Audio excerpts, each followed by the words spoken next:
Say, Timmy, what are you up to with that computer of yours? I'm buying games at full price because I support the developers. Have I taught you nothing, boy? Did you assume I was scraping the dregs of the peanut butter jar, clipping coupons and pursuing weekly sales for fun? And yet you have the audacity to utter the words full price within these walls. This way, boy. It is time for you to learn the skills of the bargain hunter.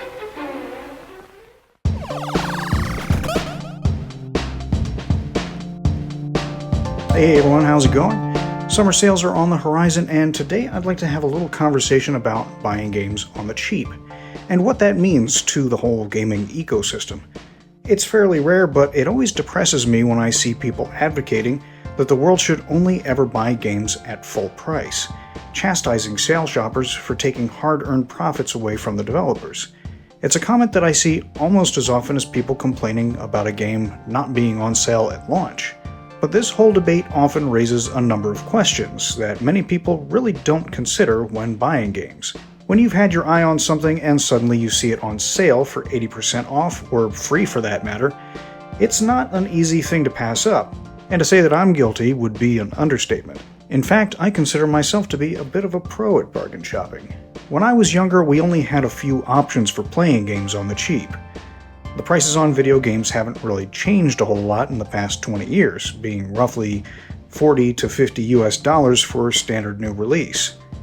Back then, the average family income wasn't quite as high, not to mention that the target age group was also much younger. So you have to imagine that some kid working a fast food salary would have to save up for a bit to get the latest Sega Genesis game. Fortunately, local VHS movie rental stores eventually picked up the trend of renting games for much less. You could play a game for a set number of days for anywhere between $1 to $8 depending on how new it was. Bargain bins and yard sales at the time were slim picking and usually didn't offer many games worth playing, so the only other options to save money were to find used games in stores or just to borrow from friends. Of course, practically every home now has access to the internet. The generation of gaming kids are now adults, and the gaming industry has grown significantly as a result. And while the model of discount sales has changed over the times, the reasons have not. Almost every consumer still faces the age-old decisions of necessity. Do I want it now, or should I wait to get it cheaper?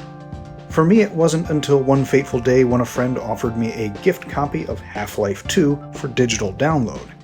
I already had a copy of Half-Life 1 on CD, but Steam was still relatively new to me. Well, that was back in early 2008, and little did I know that an amazing new world was about to open up in front of me.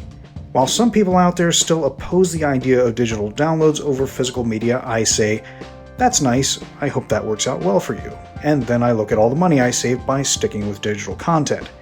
Sure, some games can be cheap, but then some physical games have rocketed to outrageously high prices over the years, either due to scarcity or just greed and stupidity. This is not a problem for most digital titles. Now, I just want to get out of the way that I don't collect games for the sake of collecting. If I see an offer for a cheap or free game that I'm not interested in, I don't bother with it. Pretty much everything in my library is something that I actually want to play. And if I ever do pay full price for anything, it's something that I'm really excited to play right away. That said, sale hunting is something I've had a lot of practice in, and after reading so many arguments and questions about how sales work and impact the gaming ecosystem, it's something that drove my curiosity to dig a bit deeper. So one of the first things we have to consider is, why do sales exist? And there can be a number of reasons, which almost always falls into the same category of, we want more interest in this product so that we can sell more products. But who determines the sales? Who makes the profits?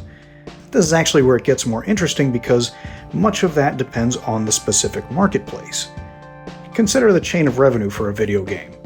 A very basic breakdown involves development, publishing, manufacturing, distribution, and the end consumer sale.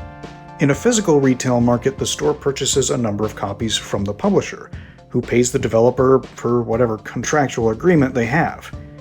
Any reduced sale price of the product is decided by the store because maybe the game didn't sell all that well, or they just ended up with a surplus and needed to clear out their inventory. The publisher and developers have already made their money at that point, so the reduced sale price doesn't affect them at all. They only gain more money if the game sells well enough that the store needs to order more copies. It's mostly on the retail side to try and squeeze out as much profit per copy as possible. Digital sales follow the same chain of revenue, but often with a different process depending on the platform. Let's take Steam for example. An independent developer or publisher gets their game approved for sale on the Steam storefront. Since there are no physical copies to stock, Steam lists the game and then provides profits directly to the publisher post-sale, after taking their 30% cut. The publisher can opt in to have their game included in seasonal sales and such, with price recommendations being made by Valve. With this kind of process, it's common to see a game remain at its standard retail price for the first year or so, after which the developer may decide to opt in and have their game sold at occasional discounts. A common rumor is that game creators don't have any say in when a game is sold at a discount, and that it's not fair when they lose revenue as a result.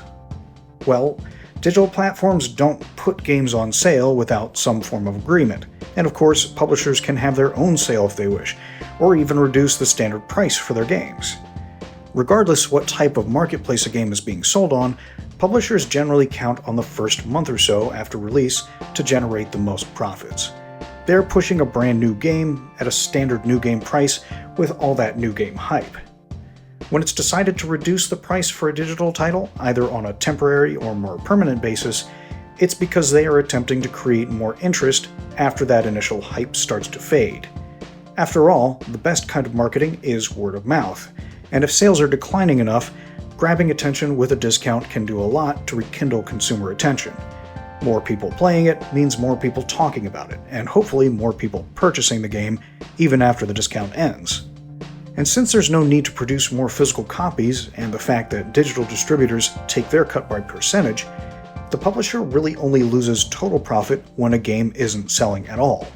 Whether or not the profit is enough to keep them afloat is another story. Regardless, before you think a discount is harming a game developer, you have to consider that the developer and/or publisher is the one who decided that it was a good idea. When asked about how Steam's seasonal sales impacted their profits with such steep discounts, some developers responded that they were fine with it. An 80% discount that nets them a huge boost in overall purchases still results in profit for them. Their main concern is making sure they get a return on their investment from the initial development time, as well as funding future work. So it's not uncommon to see one of their games go on sale when they have a newer title that's about to be released. The more attention they have, the more likely they are to maximize sales on their newer games as well. Now, one of the more interesting aspects that I've looked into is how do game publishers make their money when their games are offered up for free? These giveaways happen occasionally on many platforms like Steam and Good Old Games, but then you have platforms like Epic that offer a weekly rotation of free titles. Well, sort of. Let's start with the notorious Epic giveaways.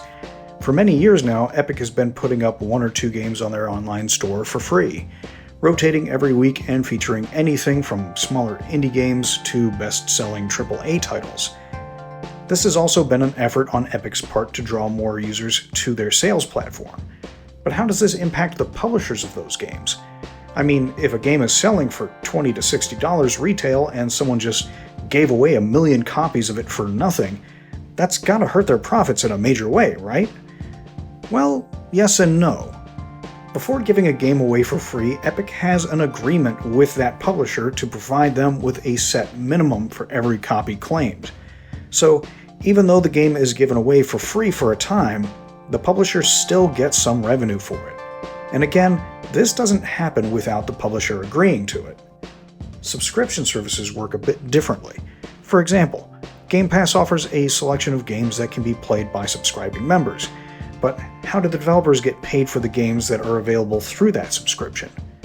Microsoft will often negotiate payments to developers for listing their games, not to mention developers sometimes get extra kickback for offering DLC and microtransactions. Back before Stadia shut down, they had a method of paying publishers and developers based on accumulated playtime. This worked out well for a premium subscription service because free games with plenty of replay value meant continuous revenue to the publishers and promoted longer premium subscriptions for Stadia. Although this had a tendency to backfire for publishers who released a game with a shorter playtime, since they didn't make nearly as much in return. But again, that publisher had to agree to the deal beforehand. Now that we've talked about the various ways that storefronts, publishers, and developers make their profits from these sales, let's get into the nitty-gritty of how you can maximize your savings.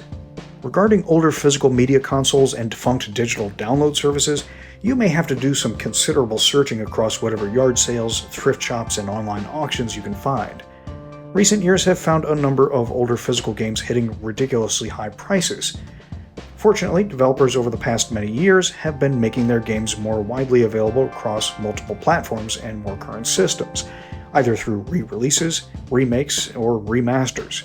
The more current platforms a game is on, the better the chances that one of those platforms will sell that game at a discount at some point. And for that reason, I usually find that PC games are often the best bet for finding sales, since there is such a wide range of digital storefronts available.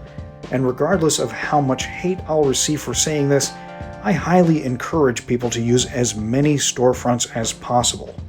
A wise person once told me that brand loyalty is a detriment to the consumer, and this is absolutely true for digital storefronts.